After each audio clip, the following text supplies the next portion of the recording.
Whatever you feed your mind will be the state of your being.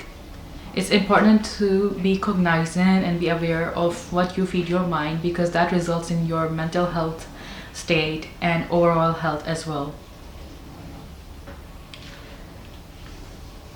I feel like I ask this question often to myself, and in general, I write it down. Is hope wrong? Is hope wrong if it keeps you alive? Is that really wrong? That sort of thing. Recently, I came across some videos about people who survived suicidal ideation, or who are living with chronic suicidal ideation. And I felt like one thing missing in such a situation is hope. But you cannot have hope without the erasure of shame. So it's important to deal with your shame, your toxic shame that you have developed regarding different beliefs, different stuff in life, and it's important to work through it, either in therapy or yourself, or both actually. If that works for you, do what works for you. So as a result, when you are able to deal with your shame and disperse it, that's when you can get to the part of hope. Hope cannot be attained without the erasure of shame, like I've already said, because I don't think it's possible for shame and hope to exist at the same time. It might, a bit of shame and a bit of hope, it might coexist, but the more there is shame, the less there will be hope. So in order to increase the hope, the less there should be of shame, And in order to erase the shame, we need to confront our limiting beliefs about our own selves, our inner monologue, how we talk to ourselves, and see what things in life do we have a general shame regarding.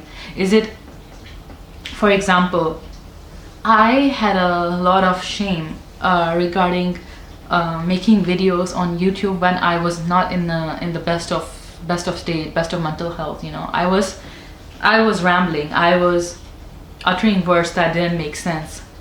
And when I worked through that with my therapist, she told me, you were more likely to have been wanting to connect with someone, and that's nothing to be ashamed about, because you felt alone. You felt alone, and you wanted to connect with someone who felt the same way as you were feeling, and things weren't making sense at all. So I was speaking senseless things, that didn't make sense actually. Not like you couldn't understand them, and they were just coming out, And on top of that, I was on Valium, a lot of Valium, and I wasn't hospitalized, so it just didn't make sense, the things that I was saying. And I did have access to my phone and internet and camera, so I made videos about what I was feeling, the isolation, the desperation to get better, and all that, So I really think, and the thing, I'll let you on in one thing. 2 years ago, when I got hospitalized for suicidal ideation and deteriorated mental health, even as I got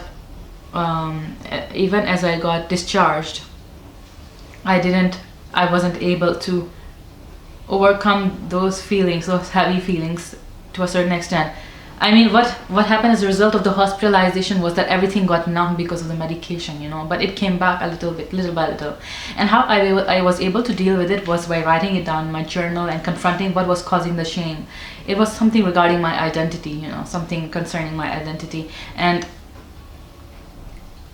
working through it in therapy, And I realized that I had a lot of shame. In fact, I had so much shame that at that point in time, I had thought that it's better to not be alive than have your videos out there which don't make sense, or which make people think you're crazy. So I guess this was shame about the perception of me regarding others, my perception of others' perception of me, and it was hard. It was really, really hard, because I had this little short video where I was dancing and happy, and I was kind of hyper in that video, and someone commented on that in my language, that I'm crazy, you know. And that triggered me and really made me confront all these feelings regarding what is even crazy, you know. And yeah, that caused me to go down a rabbit hole of, and Pandora box of opening all these things that were, what is even crazy, you know. What is crazy? That's what I ask, you know, like, and I'm like, you know, when you haven't confronted the actual crazy, what people think, there's no actual crazy, I think, but when you haven't confronted what people think is crazy, you will have this certain perception and judgment of others towards others who you might think who are not making sense, and you'll think of them as crazy, you know. So the power of your mind stems from in my opinion, erasing shame in the first place. And how do you erase shame, you know? That's what I just talked about, you know. You accept. The first step to erasing shame is, and to reducing shame, actually, not just erasing it. I don't think there's always a point where you can erase it totally, but there's always ways to reduce it, you know. So I think the way to reduce it is to accept that you have shame in the first place, and you have to confront what it is regarding, you know. And when you get to know why it's there, you can work through it. And there are 3 ways I think you can really, if you have your own self and not a therapist, there's 3 ways you can actually work on it. Is the best way to do it is, I think, inner child work, you know. Yeah, because if you have a lot of shame and you go on to do shadow work, it will trigger you. It will be really heavy. And shadow work is about confronting the parts of us that are suppressed, that are not allowed to be expressed in society or in general life, because they would be too taboo to come forward and all that. And inner child work is the work that you do of pacifying the child that is inside you always, you know, the little you. It always lives inside you. Pacifying that child, giving it love, giving it safety, and assuring it, you know. And I think for shame, shame is such a heavy topic, and it's such a heavy thing, that in order to confront it, if we tread on the shadow work directly, it will cause more harm than good. I can give you an example of something that I consider is kind of like shadow work, which is exposure therapy. And I'm not talking about exposure therapy like going to the stage and getting out of your comfort zone exposure therapy. I'm talking about a therapist working with me a few years back, and she proposed for exposure therapy. She kind of actually didn't suggest it. She said it's vital and we have to do it. And I had really weak boundaries back then, and I went on with it. So I was supposed to write all the memories in my life that has caused me turmoil, so all the traumatic and hurtful memories of my life. And that was something, you know, because when I did that, I got even more triggered, and that is one of the reasons, on top of other reasons, that I got eventually hospitalized. So that's what I'm here to say, you know. Do your homework and know yourself.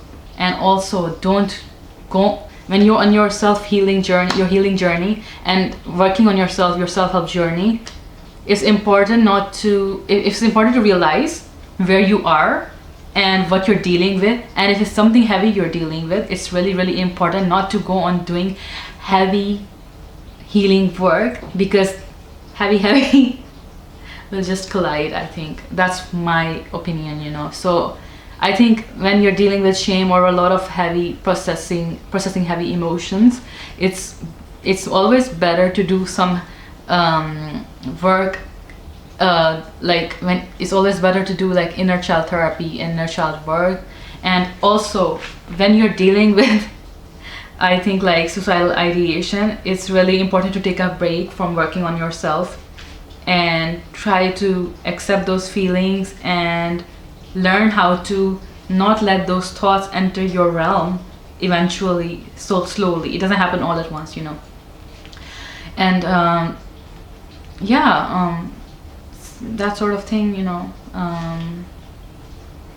So when you're dealing with suicidal ideation, it's really important to reflect on what type of work will help you. And and life is to be lived as well. So everyone has a motto for life. Some people want to worship, some people want to live life, some people want to travel, some people want to do this or that. So you have to figure out what you want with your life. And but when you're in suicidal ideation, the most important thing is to keep you alive, to live, you know. And you can't live when others can't offer you hope, you know. I know it might seem banal for others to say it will get better and that bandwagon, but the thing is that how much proof do you have of that it wouldn't get better, you know, that sort of thing. Because you find you take yourself as an example, and every time you've dealt with such dark feelings, dark thoughts, and have you not come out of them before? Have you not dealt with them before? Have you not come out stronger on the other side? So why shouldn't there be hope? Is hope wrong if it's the only thing keeping you alive? Is hope wrong if it's the only thing keeping you happy? Is hope wrong if it's the only thing you're making you look forward to things? I don't think so. No, that's I don't think. And hope is really like a positive feeling, gracious feeling. It gives you positivity overall, and in order to birth it, it's not easy, especially when you're in the pit dark tunnel, you know. So once you have birthed it a little bit, just keep on working on it, you know, keep on igniting it a little bit more and more and more, instead of letting it diminish and believing it wouldn't work out, you know. Keep yourself alive. I hope you find ways to keep yourself alive and thriving, you know. So that's all I have to say to her today, I think. And thank you for watching, and I'll see you in the next video.